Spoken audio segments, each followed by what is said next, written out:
Coaching ক্যারিয়ারের শুরু থেকেই পেপ গার্দিওলার একটি উল্লেখযোগ্য দিক নির্দিষ্ট সংখ্যক খেলোয়াড়দের নিয়ে কাজ করা।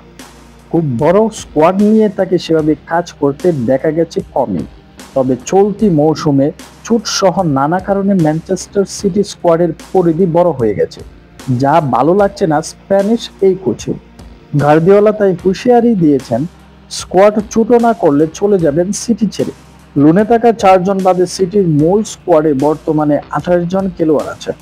গত মঙ্গলবার প্রিমিয়ার লিগে বোর্নমাউথকে 3-1 গোলে হারানোর ম্যাচে নিয়মিত স্কোয়াডের 3 সদস্য সাবিনিও, আব্দুল কাদির কুসানোভ ও ক্লদিও অ্যাচিবেরি দলে জায়গা পাননি। জেমস ম্যাকঅ্যাটি ও রিকো লুইসকে তো স্কোয়াডেই রাখা হয়নি।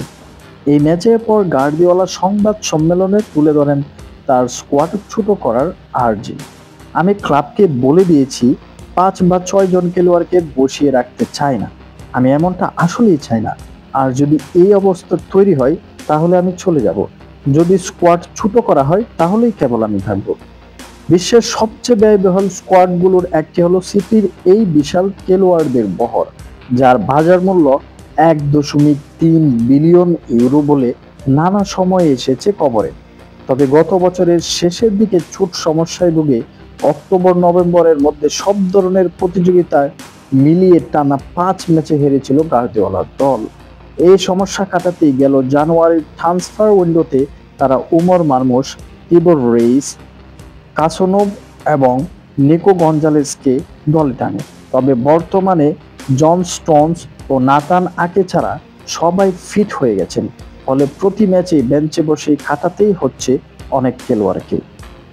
এই চিত্রের পরিবর্তন দ্রুতই দেখতে চান গার্দিওলা। এটা ক্লাবের জন্য চিন্তা করার বিষয়।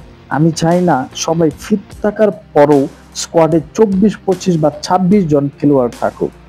যদি কেউ চোট পায় তাহলে আমরা আমাদের একাডেমি থেকে খেলোয়াড় নিয়ে আসবো। গত নভেম্বরে 2027 সাল পর্যন্ত সিটির সঙ্গে চুক্তি নবায়ন করেছেন গার্দিওলা। সিটির কোচ হিসেবে এবারেই প্রথমবার শিরোপাহীন মৌসুম কাটালেন অভিজ্ঞ এই কোচ।